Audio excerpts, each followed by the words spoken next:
time to be silent. Don't you dare hide your light. There's a world outside your window, so don't let it pass you by. Lift your hands to the heavens, lift your voice to the sky. Praise the Lord of all creation, let His name be lifted high. Sing it.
a grace when the heart is under fire. Another way when the walls are closing in.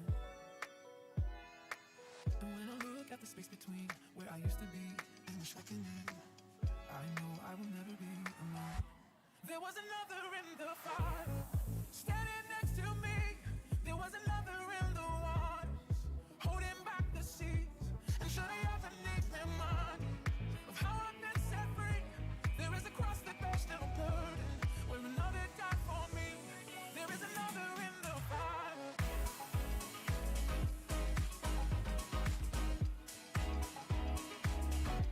There is another in the fire.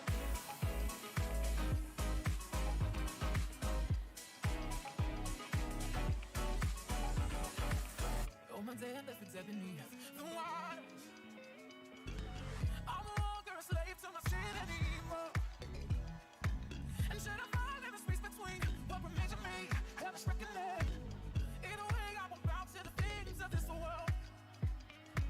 And I know I will never be alone. There is another in the fire, standing next to me. There is another in the waters, holding back the seas. And should I ever need reminding what power set me free? There is a grace that holds no power.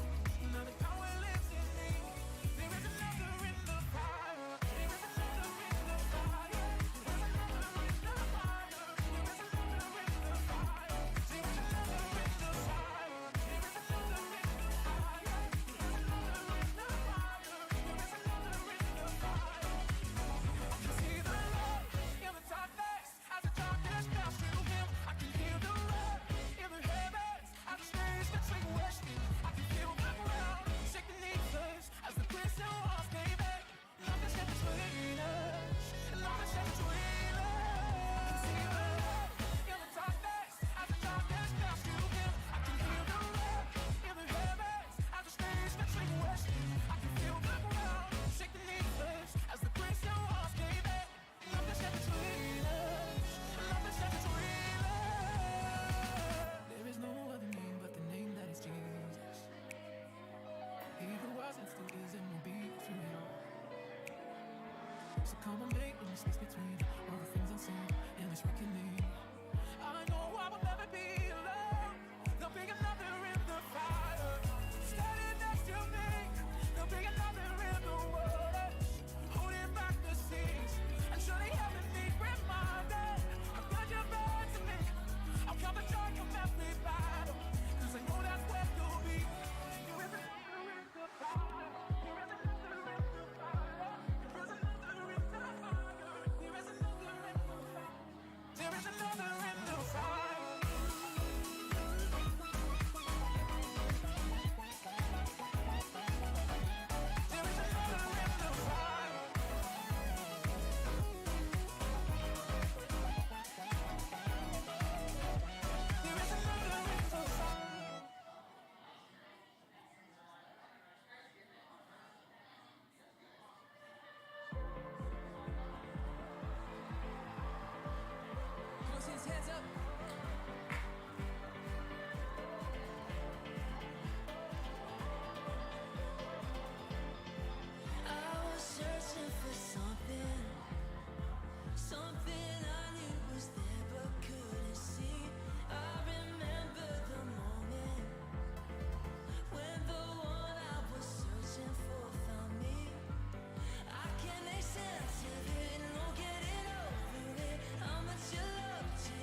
There's just one thing I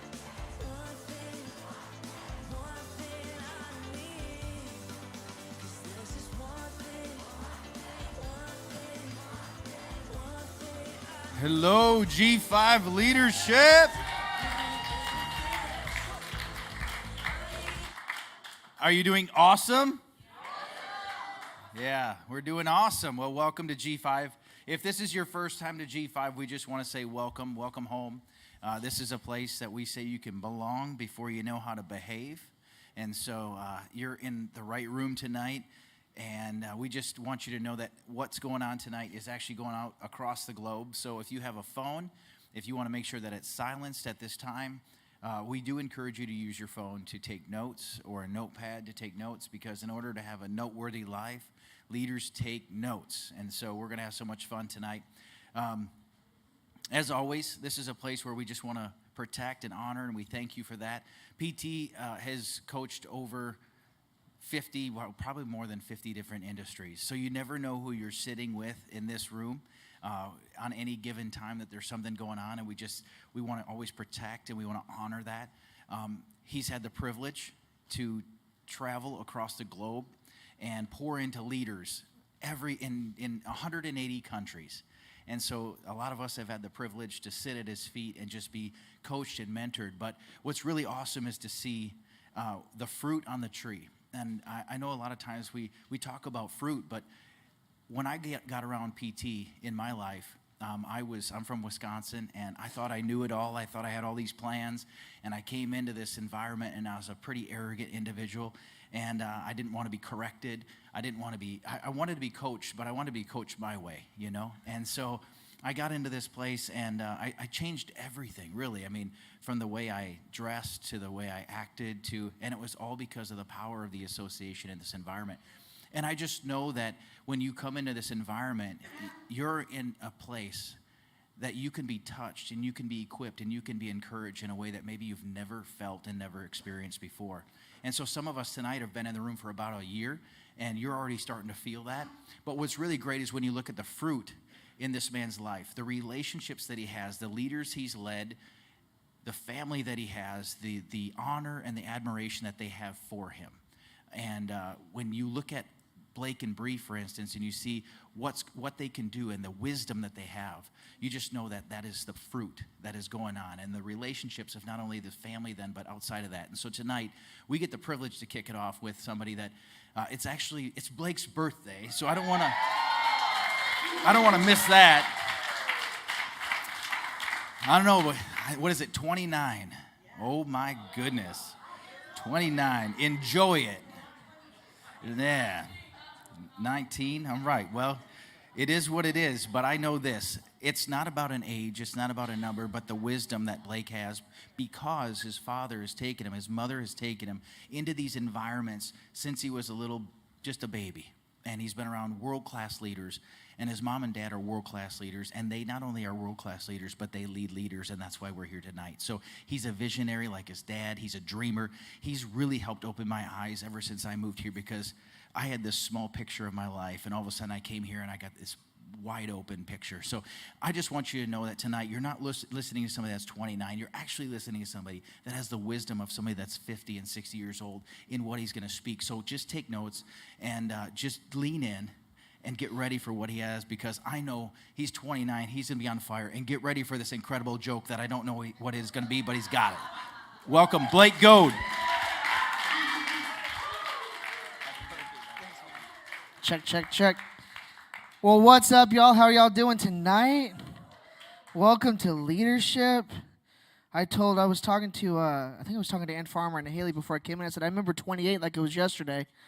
A lot of you, you'll get that later. It's okay. If you don't get that later, we need to talk. But I'm excited to be at G5 Leadership. Before I get started, yes, Josh, I do have a quick dad joke here I got to share. I love jokes. Y'all like to have fun? Cool. Well, since it is a birthday today, I thought I should share a birthday joke. Should I do a birthday joke? Okay, so what did one birthday candle say to the other? Don't birthdays just light you up? Gotta love it, guys. But before I get started, I want to just really quick. It is a very special time in this country this week. It is the 4th of July on Friday. And I just want to say thank you to all our servicemen and women who have served this country. Can we just give it up for them, guys?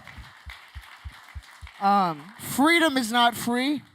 And I am grateful for my parents who taught my sister and I and made sure we understood and were grateful for the freedom we have here in the USA. Both of my grandfathers were served in the military, so I have a very special connection and gratitude for men and women in service. I have a few friends that are really close to me that know that whenever military something gets brought up or anything like that, I get very emotional because I am truly grateful for this because I know we would not be here if it wasn't for their sacrifice for this nation. So I am grateful, but I'm going to jump right into it. I'm not going to be long because I'm going to bring up here in a little bit. I'm going to bring up my amazing mom to share with you tonight. So I'm excited, but tonight I want to talk about hope. I love hope. Do y'all like hope? I love hope. And I love this. I looked up the definition of hope, and I thought this was unique. If I can get technology to work here, this is great. I love this definition. This is a cool definition. It says a feeling of expectation of a desire for a certain thing to happen. Hope. I love this. Here at G5, we always have a saying, and some of you may have heard it. It's called hope happens here. Here at G5, hope happens here. And hope is a way of thinking. And I remember my dad one day, we were somewhere and we were talking, and my dad and my aunts and uncles, they had the privilege to go be with Mother Teresa. And I remember my dad telling me the story one day, and when Mother Teresa told my dad, says, hope is something people need. They can't live 2 seconds without hope. She said, if all these people in these hospitals that I run would just have the ability to have hope, they wouldn't be in here. The power of hope, right? It's amazing. I love this. Godly goals give you hope. Now, if you don't know, G5, here, we are a church. So you will hear a little bit of, you guys okay with God? I hope you are, because he's kind of the reason you're here. You'll get that again. It's, we look, you lighten up. It's okay. We can have fun. But I love this. I'm going to just give you this. I'm going to give you an acrostic on hope. You cool with that? So the H in hope stands for happiness. Happiness. Hope gives happiness. And I love this. Another word for happiness is joy. Joy. And I love this. Happiness is a feeling, and joy is a way of life. Now, how many of you have ever had happiness for a little bit, but you've had joy for a long time? You know that feeling? Happiness is like, so I'm a golfer. I love golf. Happiness is when I make a really, really good shot, and I'm like, yes, that was awesome. Way to go. I was happy about it. But I got joy out of coming to church that Sunday and rubbing it into my buddy's face going, I made a longer putt than you did. That's joy. But how many know you can give joy to anybody in your life? Now, my dad and mom, they came up with a saying here at G5. It says, you're either going into something, you're coming out of something, or you're in the middle of something. What season are you in? Now, we love to talk about the perspective of your life. Now, how many know hope gives you a perspective of what you should be looking forward to? Now, how many know you're going through something, you're in the middle of something, and sometimes it's a really hard struggle, and you wake up, you're like, you sound like Eeyore. You know who Eeyore is? Oh, I don't want to be here. This is awful. This is terrible. This is, the perspective. They don't have a good perspective on life, right? And I always love when my dad says, people say, I got out on the wrong side of the bed today. And my dad goes, well, can I drive you home, put you back in bed, and let you roll out on the right side? Right? Happiness and joy. Now, I want to encourage you. I want to ask you a question. When something happens in your life, something bad or good in your life, is the first instinct in your thing to go a bad thought, or is it a good thought? What is the perspective you have of yourself in the scenario? Happiness, right? I love this. As a leader, are you inspiring happiness and joy? Does your life radiate happiness and joy? Now, I'm going to pick on somebody, and I think this person knows who I'm going to pick on, but there's somebody here, and we love this person so much, and we call her Tigger. And you could come up to and Miss Haley over here. We love Haley. Can we get it for Haley? But you know, whenever we come to church, she's probably the most happiest person here. And she radiates joy. I remember we walked out here, and I was walking up, and like Josh said, it was my birthday, and she came around the corner, and she started jumping, doing massive jumps in the air, and she goes, "It's your birthday!" And she has no idea how that made me feel. Her just doing that gave me so much joy. But how many know that took her getting out of herself to give joy to somebody else? And you're saying, Blake, what does joy have to do with hope? Her doing that gave me so much hope that this year that I have coming up, my 29, I'm 20, technically 92 of how my body feels, but you know. But how many know it's joyful? I'm so grateful for people in my life that my parents put in our lives that just gives us joy. I love this. I want to ask you a question, genuinely. When you leave a scenario, do you ask, or do you tell, or do you ask more? And do you listen over speak more? I have a buddy, and I love this buddy so much. And I remember he came out to me about a year ago, and he goes, "How do I make less statements and ask more questions?" That's powerful. That's powerful. But how do we know asking clarifying questions can ultimately lead to happiness? Because when you get clarification, it brings joy and clarifying happiness in your life. Now, there's this book, I don't know if you've ever heard of it, called the Bible. Please look it up if you haven't. I encourage you. It's the number one seller for the last 2,000 years. I encourage you to look it up. But there's in Proverbs, it says, "A cheerful heart brings a smile to your face, and a sad heart makes it hard to get through the day." I want to encourage you to be a happy heart in somebody's life.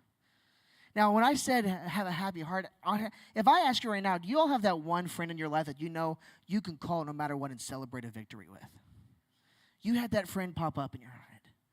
I have so many people in my life that I know I can call and just be, "Hey, this just happened. This is a cool victory." And I encourage you, if you haven't done this in a while, can I encourage you on something? Can you do me a favor? I want you to text that person you thought of today or tomorrow and say, "Thank you for being my person I can celebrate with." Can you do that for me? Because that gives them hope, right? I'm going to move quickly here because I got a few 4 more minutes here. The O is opportunity. Opportunity. I love this. My dad taught me this at a very young age. Success is when opportunity and preparation meet. Success is when opportunity and preparation meet. That's huge. I love this. People don't realize their actions hurt the opportunity they could have had. I'm going to say that again. People don't realize their actions hurt the opportunities they could have had. It can either hurt you or it can help you. Does your actions, that's a good thing to ask yourself. Does it hurt? Am I helping myself or am I hurting myself today? And I want to encourage you, if you don't know, get somebody in your life that you can go to and be like, "Hey, I need to ask you this question." I'm so grateful for my parents, and my parents have put amazing people in my sister and I's life that we can go to and say, "Hey, I'm thinking about doing this. Sorry, Mom, but is this a stupid move or is this a good move?" For y'all that don't know, we had a list as a kid, and I couldn't say certain words, and stupid was one of them. So I was just, as my mom says, I was skating on thin ice there, even though we don't have ice in Florida. But how many know it's important to have those people in your life? And I love this. Life is too short to be shy, and it's also too expensive to be arrogant.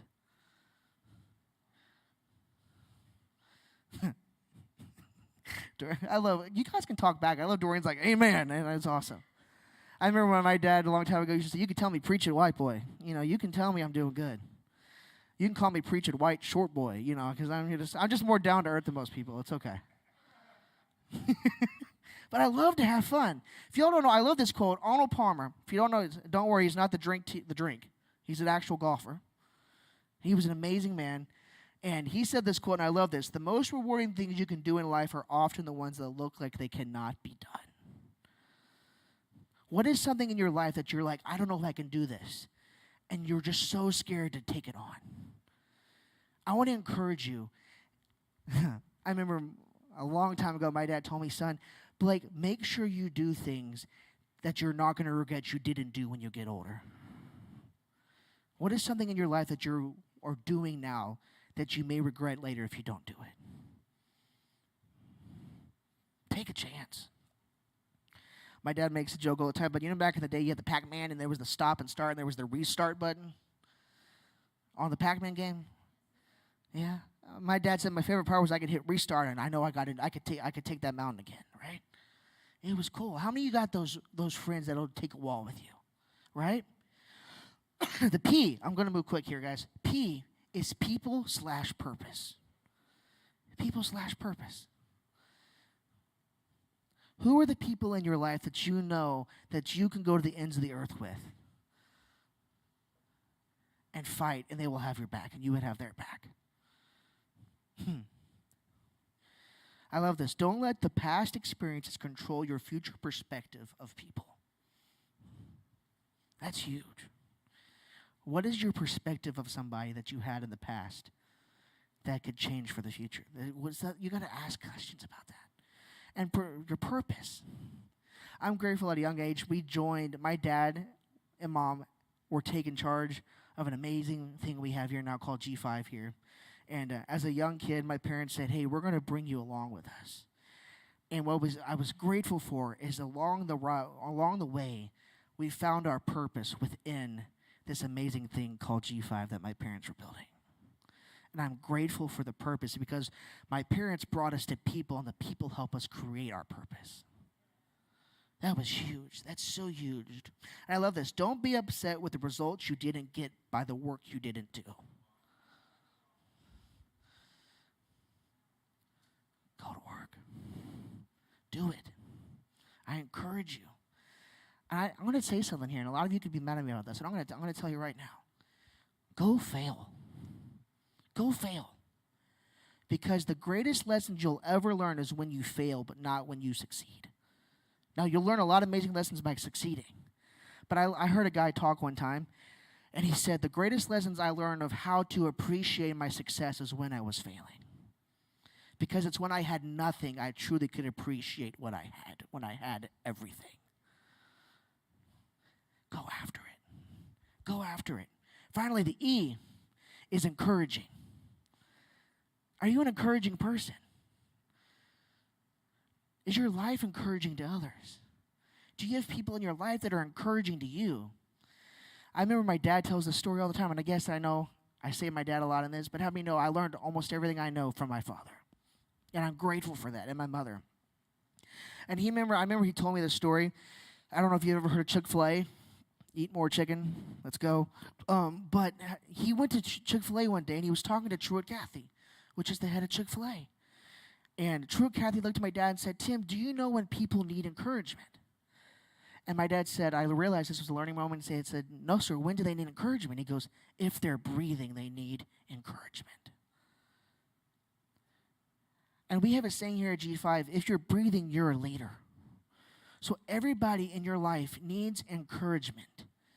Even if they're succeeding at a high level, they need more encouragement there than they did even when they're struggling. I love my dad always says that you can truly test a man's characters when he has everything.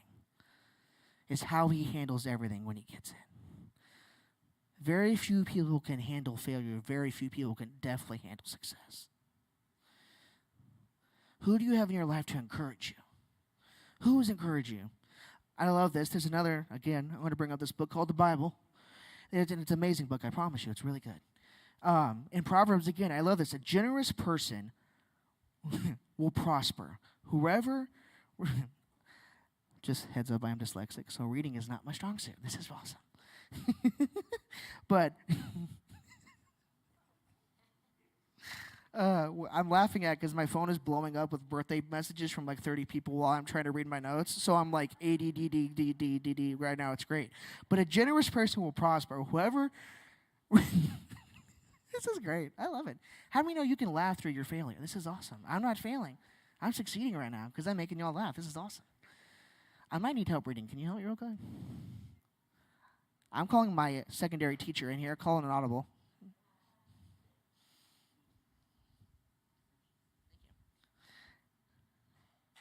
And scene. And a generous person will prosper. Whoever. Yes. No, what I'm loving is I just forgot what you just told me. Yes. There we go. Refreshes. How many know she's refreshing my speech right now? This is awesome.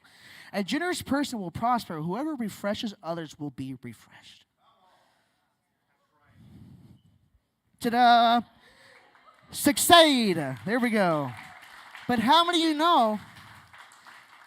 But I want to encourage you because I remember in Farmers here, my mom and Miss Farmer were my teachers when I was a kid. And I remember when I was younger.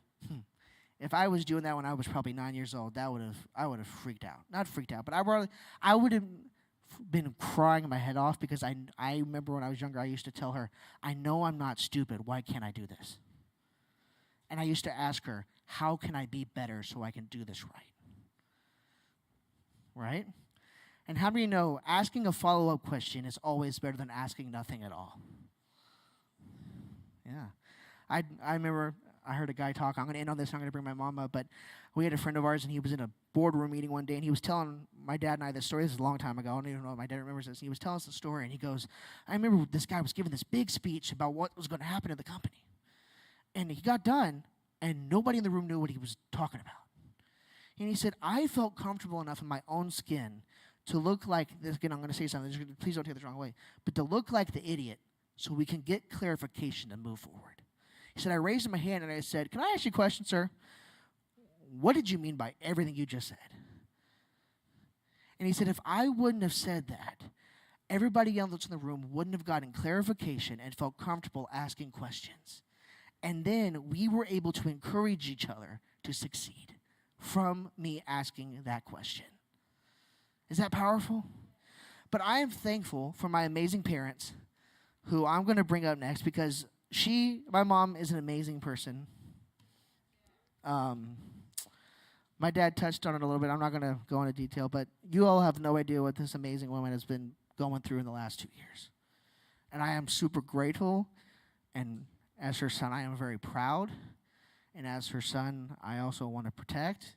So I'm also like, what the heck's going on? But I'm grateful because her example of hope and encouragement and appreciation for you all makes her keep wanting to come back. Not she gets to come, but I'm grateful for her example in this house because she loves you all more than you know. So will you please help me welcome my amazing mom, Mama G.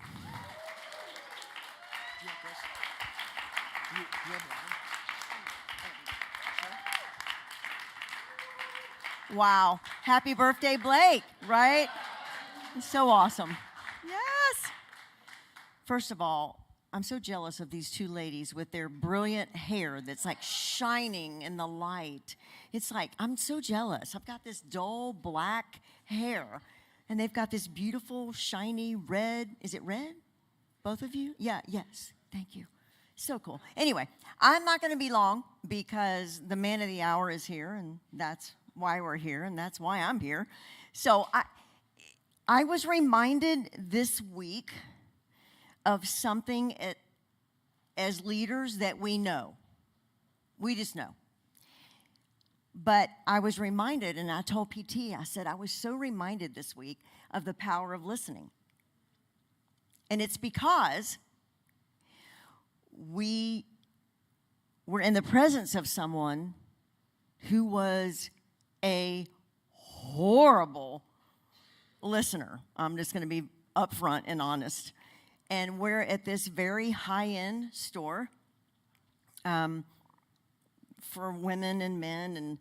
And I walk in, and PT goes, babe, this is the owner of the store. And I was like, oh, that's so awesome. So great to meet you. And for the next, 45 minutes, I promise you, we start talking. And I was like floored at this man because he has this incredible store. He was just in Milan buying all in Milan, Italy, buying all the clothes and everything for his store. I mean, living a life of whatever, incredible stuff. But yet, the entire conversation, he was the most worst listener I've ever heard in my life. Like, it was insane. And I wasn't saying much, and PT, he knows a lot. And he's talking about, yeah, this guy that is in West Palm has this amazing store, and this guy out in Vegas and he knows a lot. And the man would like literally talk over him and continue to tell his stuff. And him and I, we walked away, and literally in sync, we both said, that was the worst listener I've ever heard in my life. And we both laughed. It was awful. But it made me realize that we hear it all the time, that if you're a leader, and you're a leader, I don't care who you are, one of the most powerful things you can do is listen. And I'm looking at this man who is successful, and yet the worst leader I've ever heard, and listener I've ever heard in my life. So I told him, I said, I want to bring it up again, because I think reminding is always a cool thing. But that the power of listening. Studies show that 75% of the world do not listen well. 75% of the world. Listen to this quote. If we are always doing the talking, then we are not learning. Listening is a gift to enlarge your learning. Listening is how you learn. Talking is not how you learn. Talking is talking about what you already know. But when you listen to someone, you're learning something. Now, I'm going to be honest with you. You got to have a filter, because sometimes you're like, okay, good to know. I'm so glad you said that. But I don't think I really needed to hear that. But that's okay. Listening does something. You know, we taught our kids when they were so young about the power of listening. And I remember we were at a dinner, and we were with this man, and again, pretty much similar to what we just experienced. The entire dinner was this man talking about himself, talking about everything he did. I'm thinking he's in the presence, and I'm sorry, but in the presence of a man who has some insane wisdom, who's been around so many people, has so much to add. He never asked him a question. He never nothing. It was all about him. And we got in the car, and I'm talking, our kids were like young. And Blake looks and goes, wow, that man was the worst listener I have ever seen in my life. And all he could do was talk about himself. And I'm looking at this at the young age, at these kids understanding the power of listening. When you listen to someone, can I ask you, if you'll just stop and think for a second, the people in your life that you really know about, you know about them because you've listened to them. You've actually heard them. You've actually wanted to hear what they had to say. And listening is a powerful thing. See, hearing will tell you what someone said, but listening will help you understand what they want. There's such a big difference. Hearing will tell you what someone said, but listening will help you understand what they want. Sometimes it's easy to mistake hearing for listening. Hearing is a sense, listening is about making sense. When you make sense of what someone is saying, I'm just telling you right now, you can hear and you can listen, and it's two different things. You can hear, quote, there is a difference between listening and waiting for your turn to speak.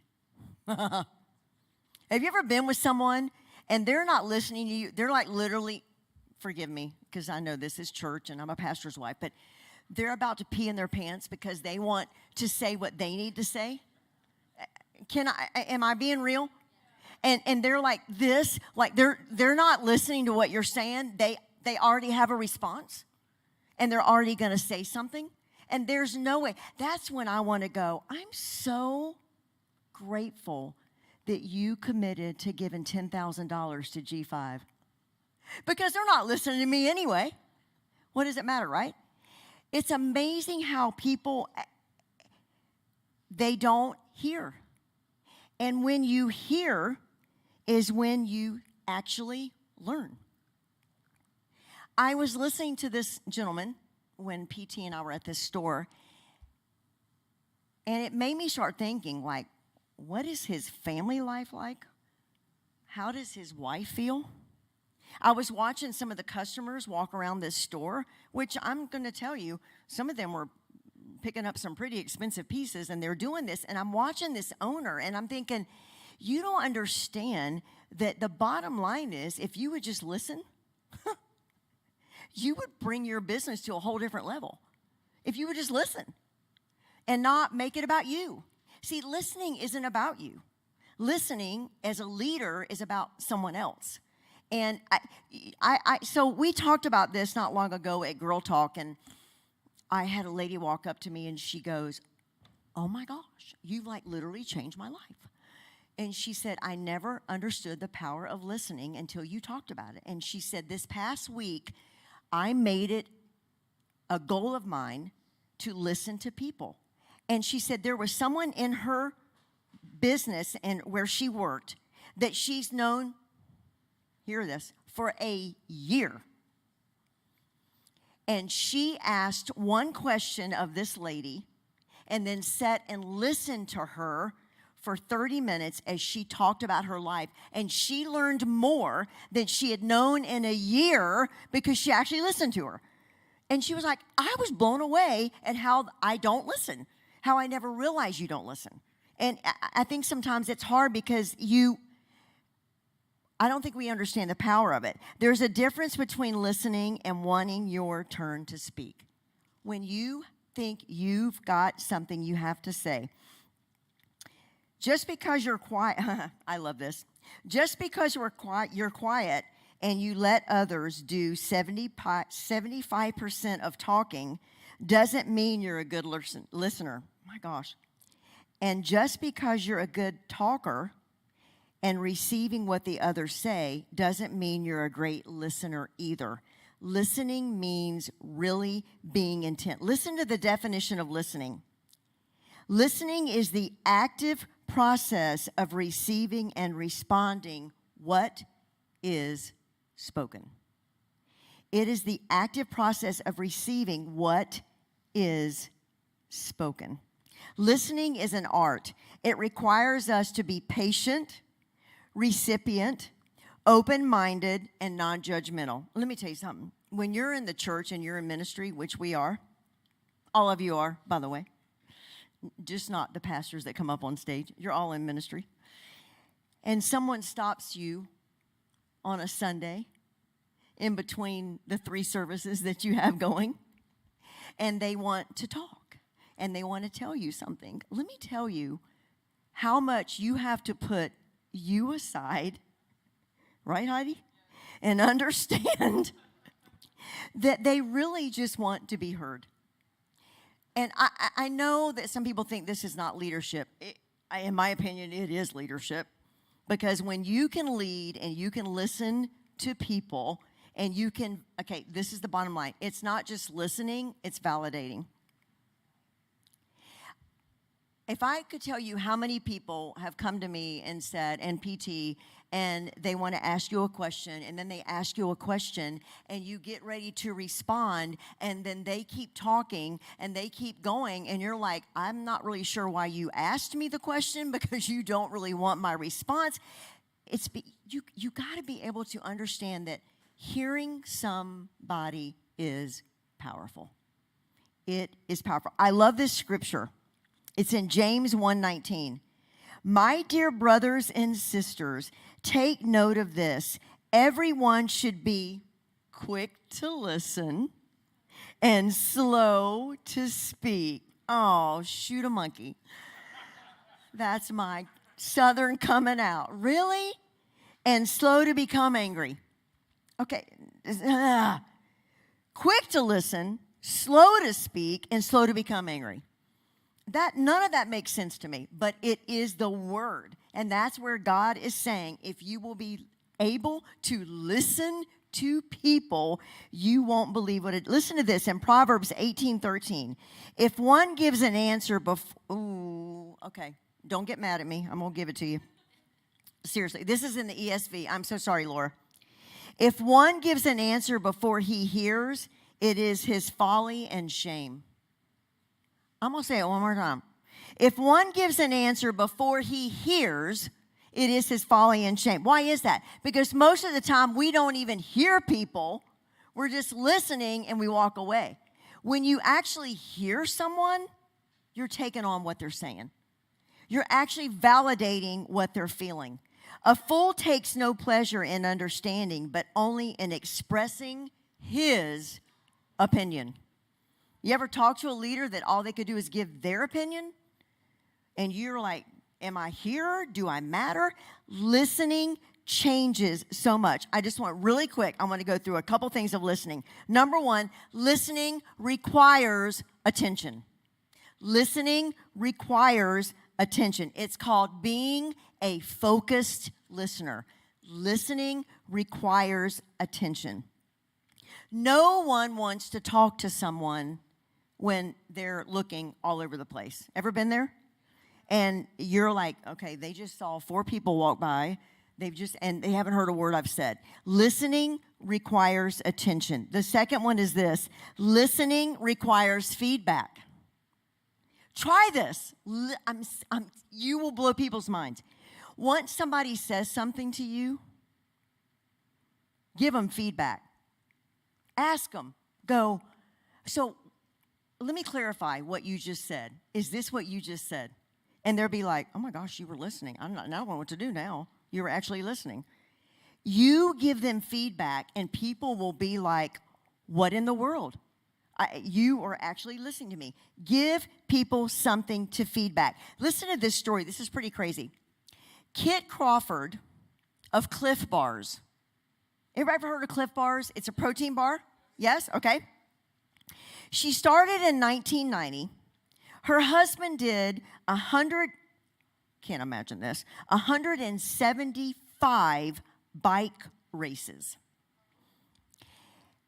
But every time he would go to do the race, he would bring a bar with him, and he would tell his wife, this is the worst protein bar I have ever eaten. So he had his mom to try to bake a bar. In 1992, they launched Cliff Bars after Dad's name. She had not been in the business much before, but said she learned to lead through listening and feedback, and now they're worth $330 million. From her husband eating awful bars and asking her mom to make a bar, and then they go and get feedback from people, and they listen to what people said and said, well, this doesn't taste quite right. Maybe you should get the consistency here. And they did this, and now, can I tell you, this study was 3 years ago. Who knows what they're worth now? The power of listening and feedback is incredible. The next one is listening requires selflessness. You're not going to be a good listener if you make it about you. You're just not. You get to put you aside. You get to see people where they are. You get to understand where people are. And then listening is going to be an amazing thing. I want to end in this scripture, and I want to end in something after that. Proverbs 20:20.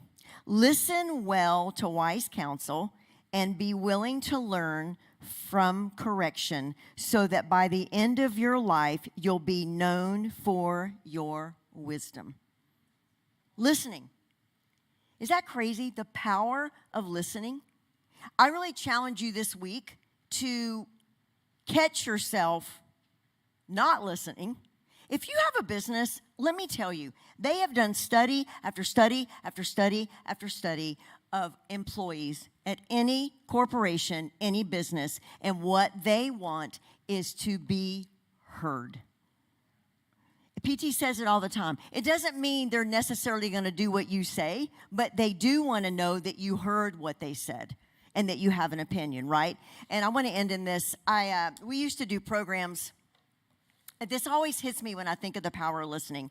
We used to do programs a lot in the at-risk communities. And so I started a program called True Girlfriends. And we would bring at-risk moms. We would go into their community, bring them to our office, set them up. We would have a really nice, I would put all kinds of snacks out, and then I would do a teaching, and then we would all just sit around and talk. And so we had ladies that would go in and pick the ladies up. So we had this one lady that every time we came in, we had this couch that went like all the way around. And every time we would go into the room, she would immediately go to this one spot. Like it was her spot. And then I would be over here. And every time, that's where she went. And her name was Miss Beulah. And she would go there, and I would be here. And I used to think, what is going on with that? But I just let it go. And I remember one day we were talking, and I was finishing up, and she raised her hand. And she said, can I just say something? And I was like, absolutely. And she said, I've never said anything to any of y'all. But she said, the reason I sit where I sit is because I'm completely deaf in one ear, and I have a little bit of hearing in my other ear. And she said, I don't want to miss anything you say. She said, when I was small, I was raised by my grandmother, and my grandmother didn't understand that I couldn't hear. And so one day she asked me to go get something for her, and because I couldn't hear and I didn't do what she said she took a fork and she slung it at me, and it stuck right in my head, and she showed us the place in her head. And she said, and I had to pull the fork out. No one would take me to the doctor. I have this scar. It was weeks of pain. It was everything. And I didn't understand what was wrong with me. I was dumb. I don't understand why I couldn't understand what my grandmother said. And she said, I remember being in the car one day, and my grandmother's driving. She was 15 years old.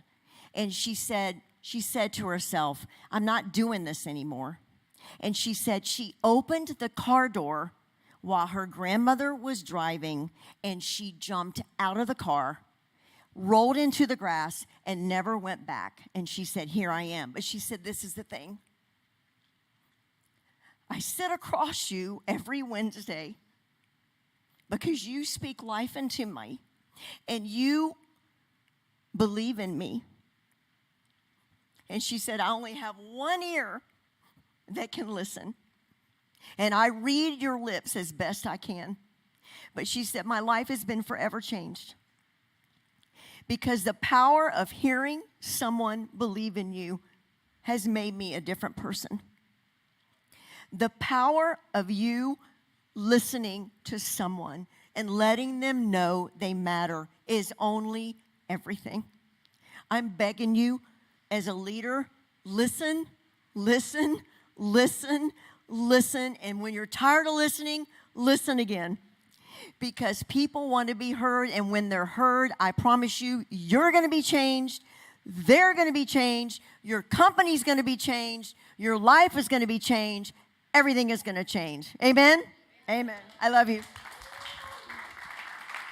Good job, girl. So proud of you. Come on, you can do better than that for Gay Goat. Can we thank Blake too?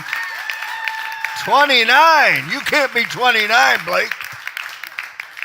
That means I'm older. I don't think that's good. My name is Tim.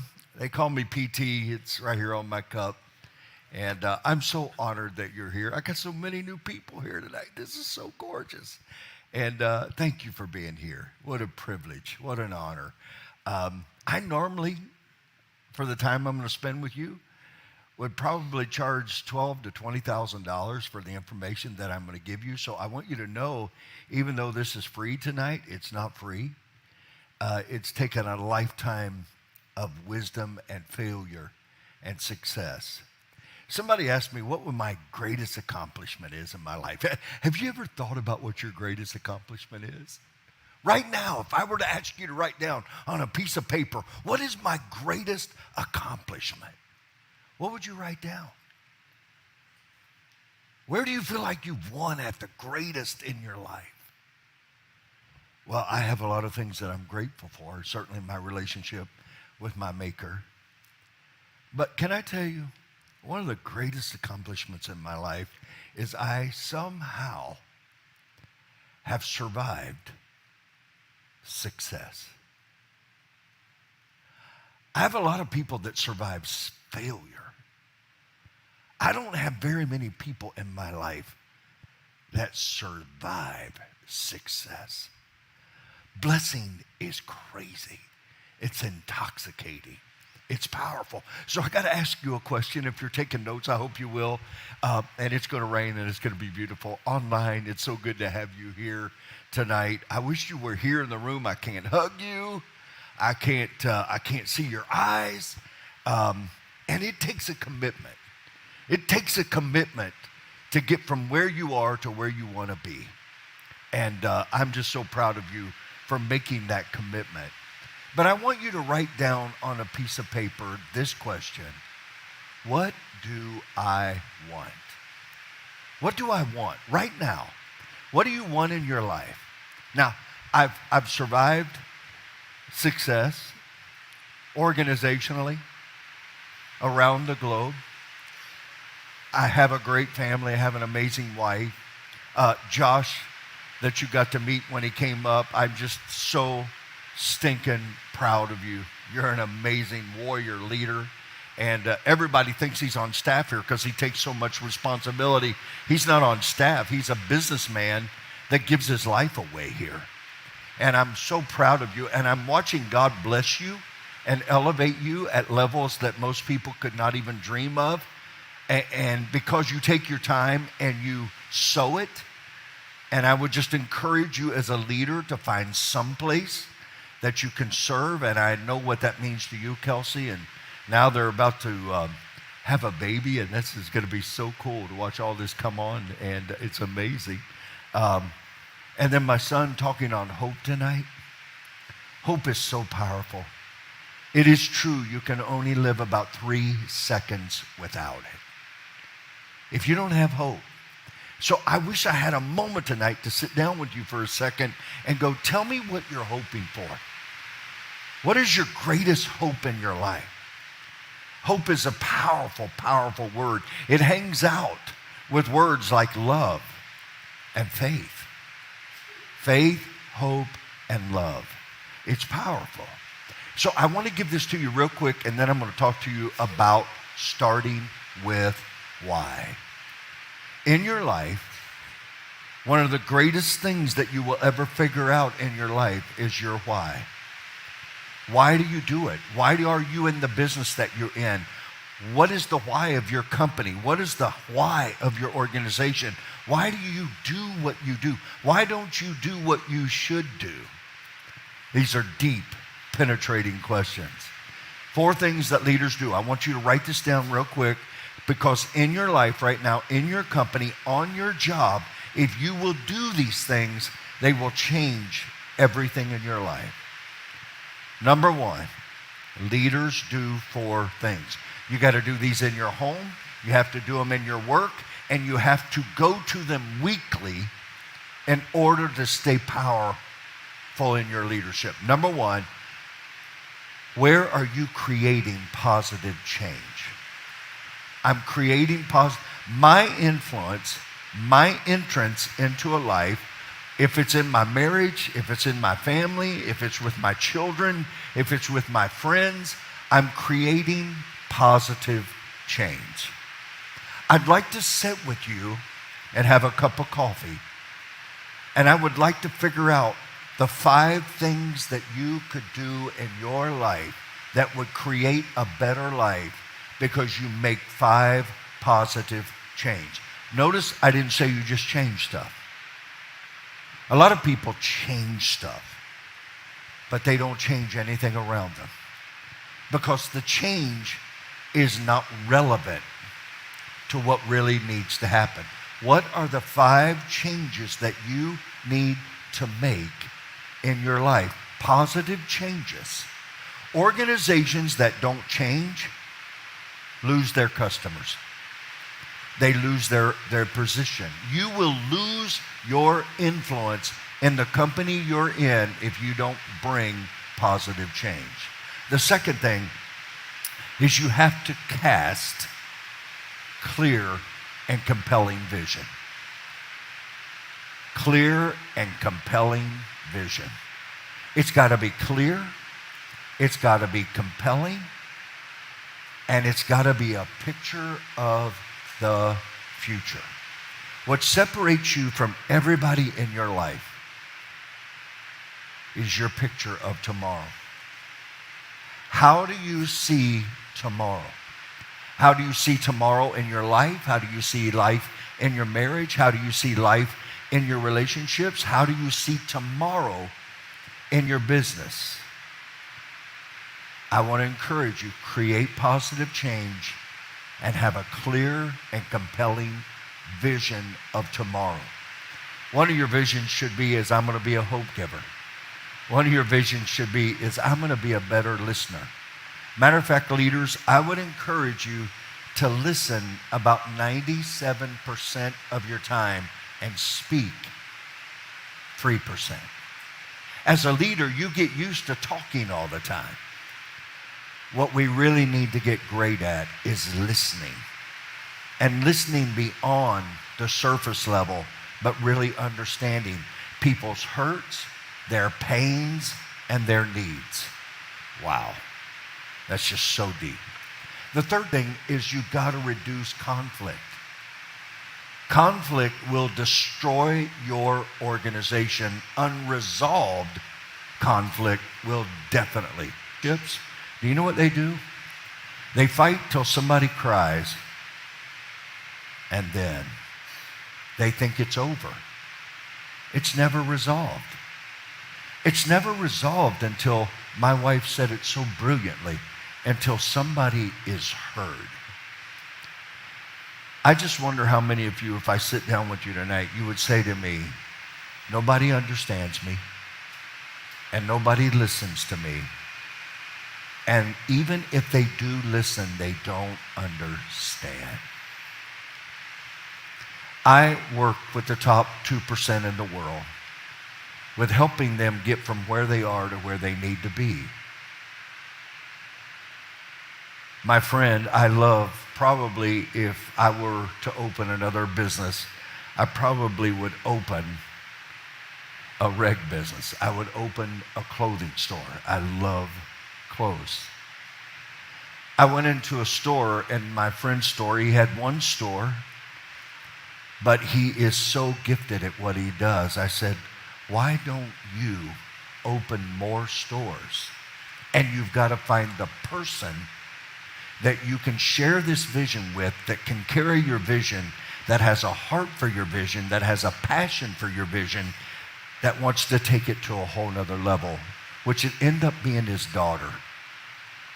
He now has 13 stores. So once you kind of get into the level of these guys that own their own private clothing stores, they know each other.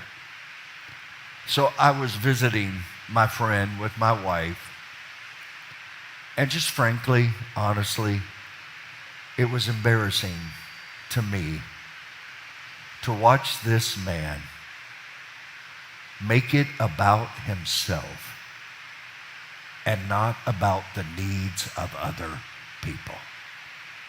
Have you ever been around somebody, the only reason they want to know you is because how they can leverage your influence to make them better?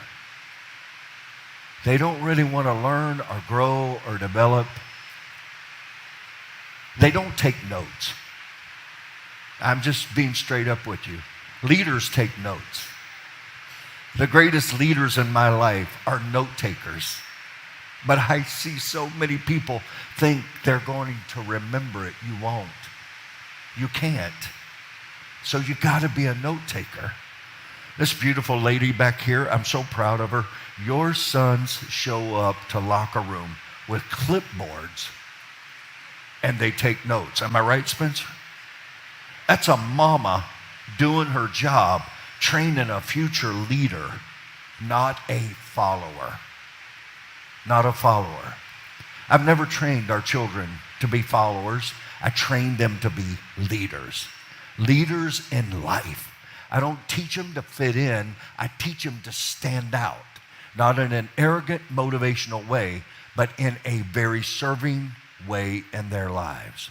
So I just want to encourage you in your life, learn how to reduce conflict.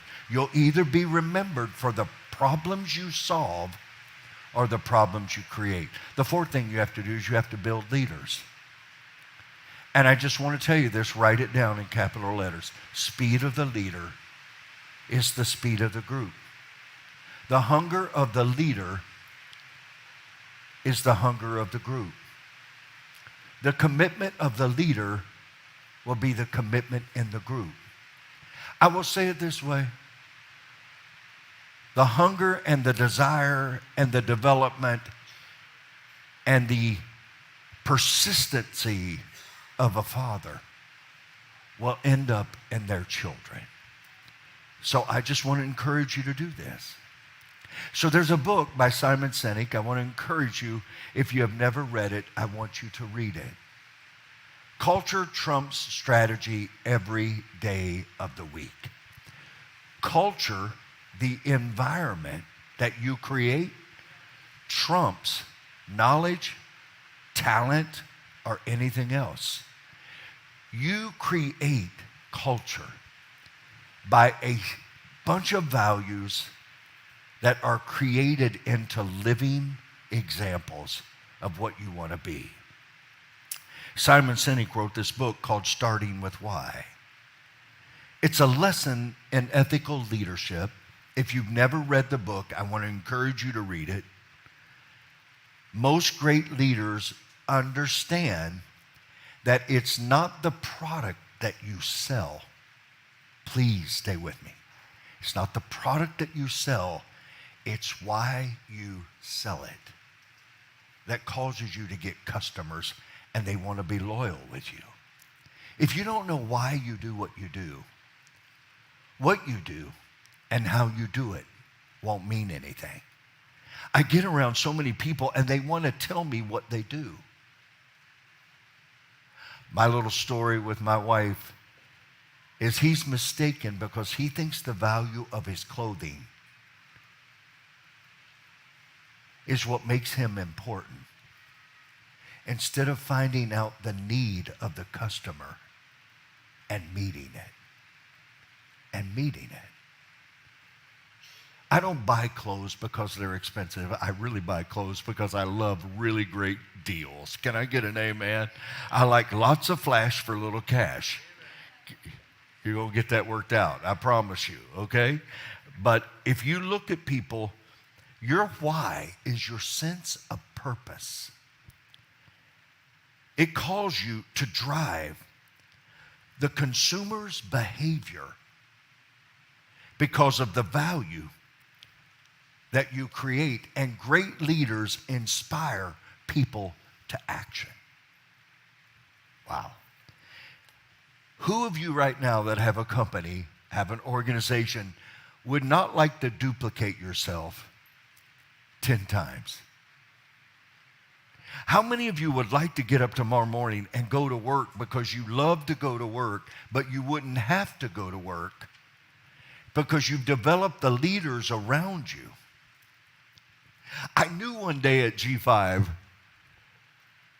that I had done one of the most powerful principles in all the world, and that was I had moved the vision from me to we.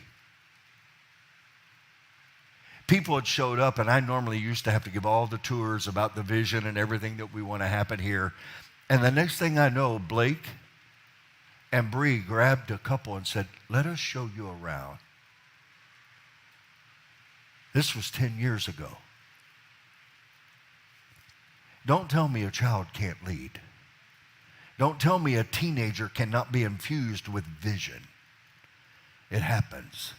So let me give you some insights real quick, and then I want you to read the book, because I promise you it will take your leadership, your sales, and your life to a whole nother level. Number one, and the key point is the path to loyal, repeat customers is not through manipulation. No matter what the rest of America and the world is doing, there are many ways to manipulate people into influencing them through human behavior, through fear, through peer pressure, through aspiration, through novelty, through price, and promotions. They're all carrots and sticks, but they build no loyalty in the relationship. They're transactionary. You have to be careful in life in getting to why, to understand that all these other forms of getting people to move, it's a high cost to the company and the customer long term. If you don't leave a relationship with somebody, if all you want is to get their money, but not serve them and love them and care for them, I can just tell you, you will never get a loyal customer base by manipulating people. It just won't happen. Number 2, people don't buy what you do. They buy why you do it. Why do you do it? Why do you do what you do? Why will you not do some of the things? They come to me all the time, and speakers bureaus want to hire me and put me on their speakers groups to go out and just speak all over the globe. And I just got to tell you, it would leave me so empty because I'm not a shotgun speaker. I care about people. I want to walk with people. My why is greater than what I do. And I believe the reason that I do what I do with such power and might and strength is because of my love for people. So I can tell you, in business, I promise you, if you look at the psychology of it, it's always why, how, what. This is why I do it. This is how we do it. And this is what we do. Most businesses work from what, how, to why. And it will destroy you. What explains how the values are injected into the purchasing decision and the human behavior? Be it buying anything you want to buy. The reason people really buy is because of why. Why do you do what you do? Why do you do what you do? You tell people you should buy what I have, but if they don't know why you do it, they're not going to stay loyal. So in your job, on your job, start thinking about why. Why does your company do what it does? Why does it not do what it should do? Number 3, fuel the human desire to belong to influence purchasing decisions. Everybody wants to fit in. Everybody wants to belong. Everybody wants to be a part. It's the core of human nature.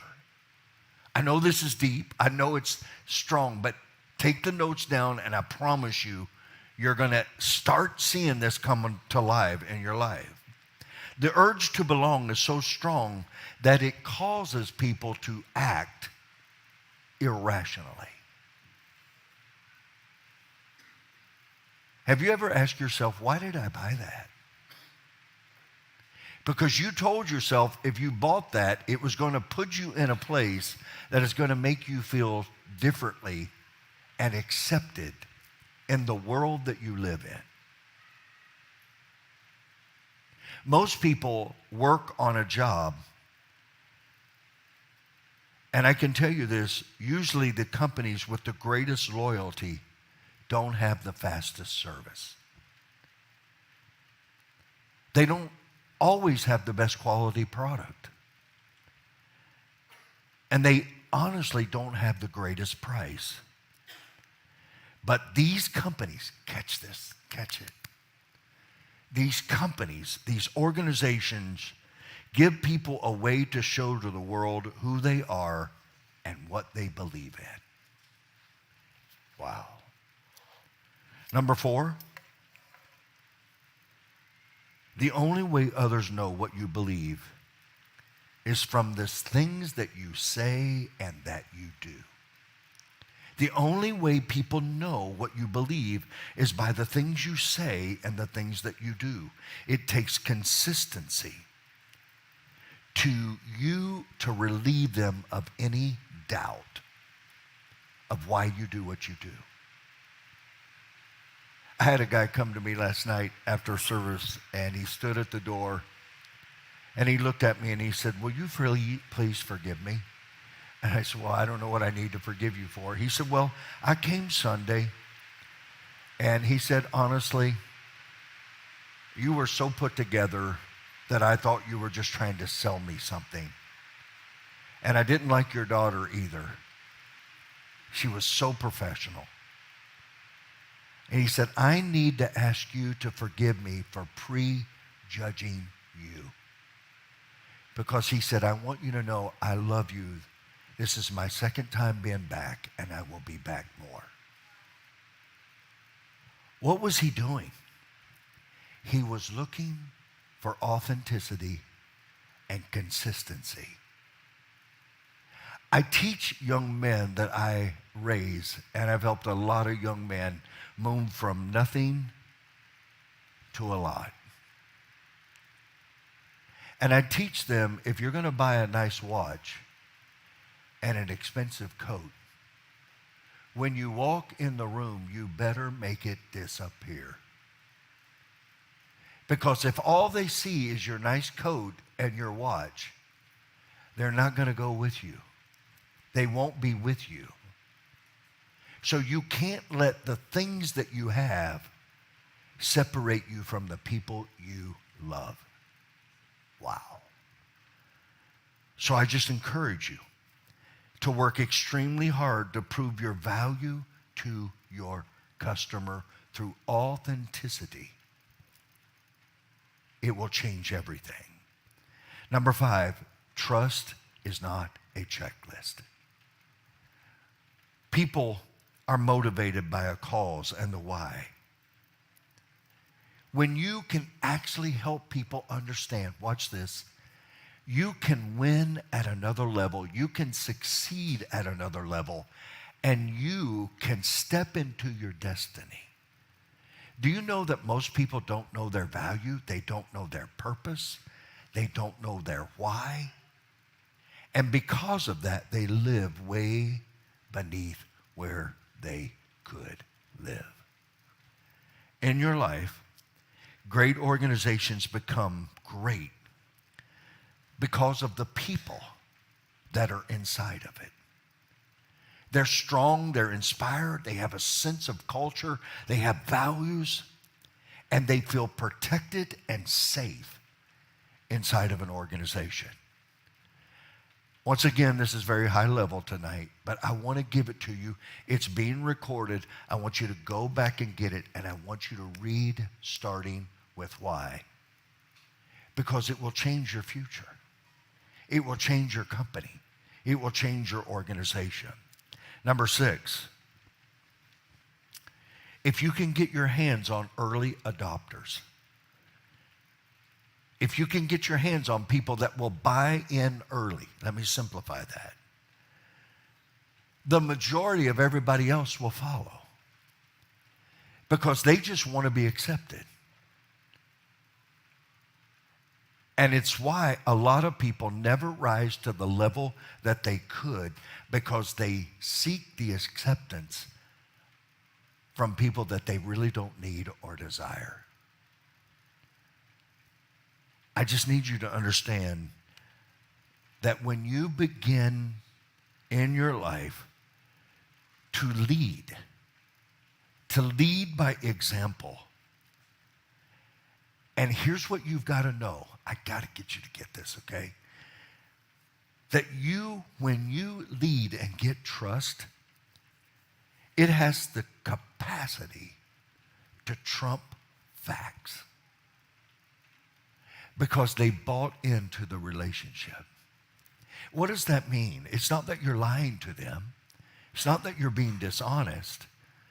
But what it is you can move people past the feeling of this is hard. I thought it was going to be easy.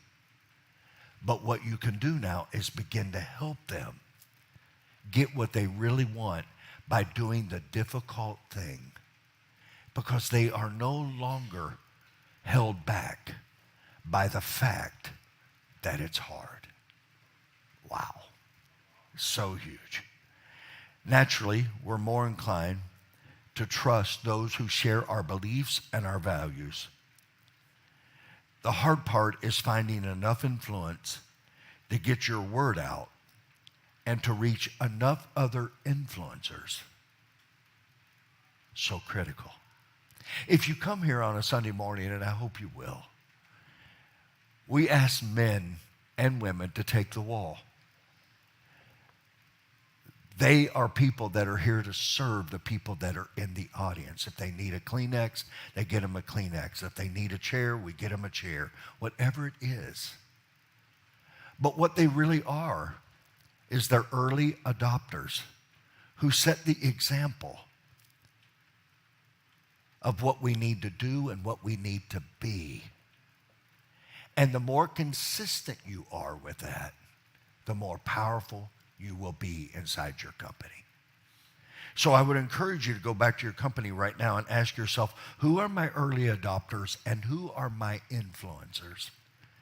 And normally your influencers are your quicker, higher achievers that overcome their fear and their doubt, and they buy into your why and to your values faster than anyone else.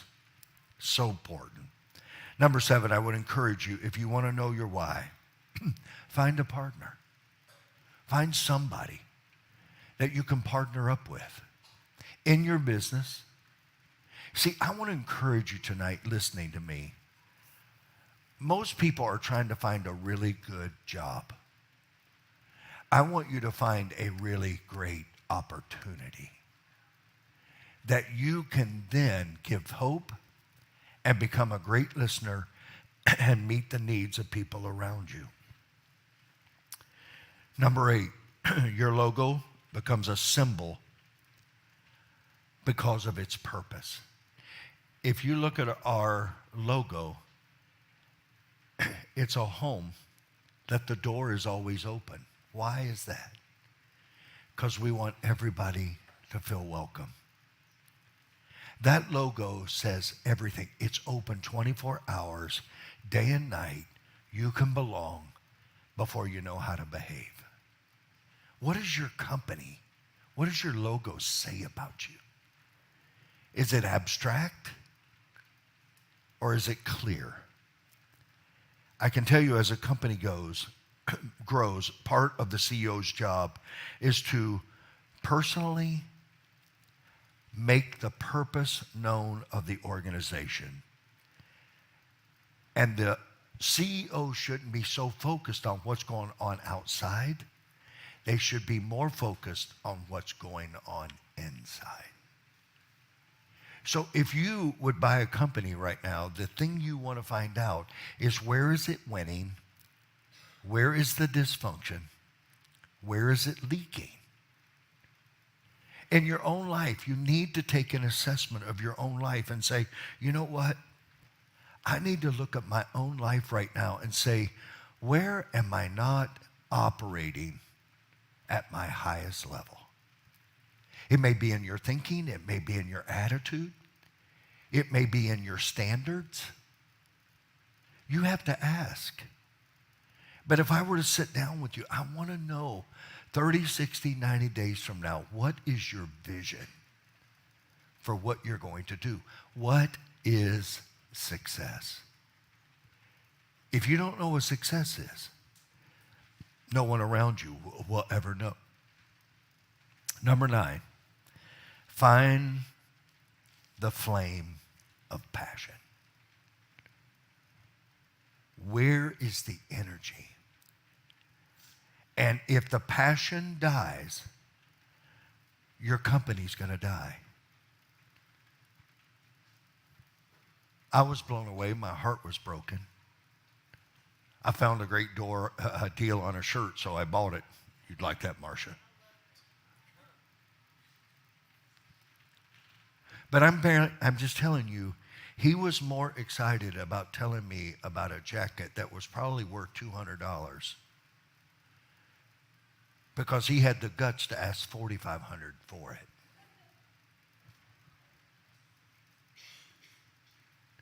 He was more interested in his product than he was my need. I don't need a $4,500 jacket to tell me who I am. I'm not against it if you've got them. I hope you got a $10,000 jacket. But I'm just telling you right now, what I put on my back does not create the value of who I am. And it doesn't create the value of who you are. What is your passion? When your organization, I'm about to come to a close, loses clarity of its why, everything around you will start deteriorating. Why is it that Martin Luther King could lead an organization and there were other civil rights leaders that were out at his time? What made him different? He knew why. What was his quote?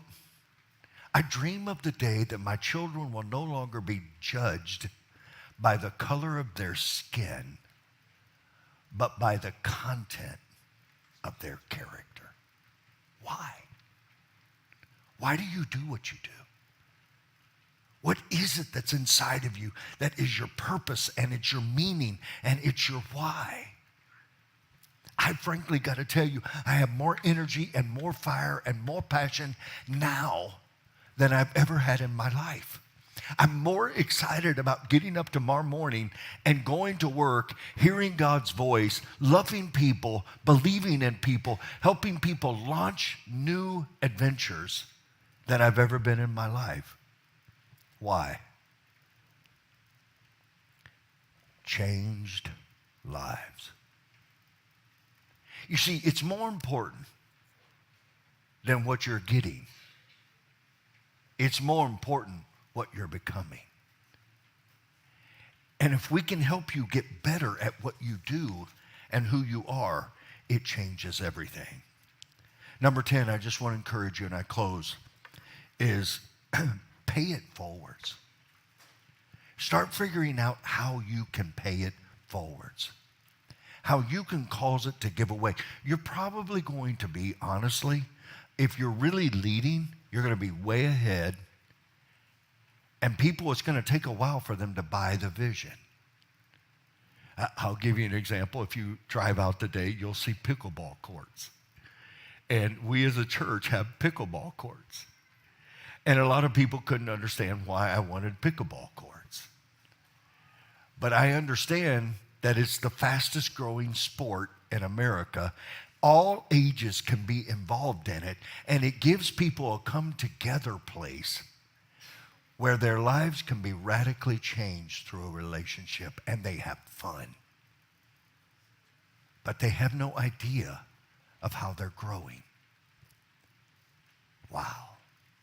Could we together change the idea of what paying it forwards looks like?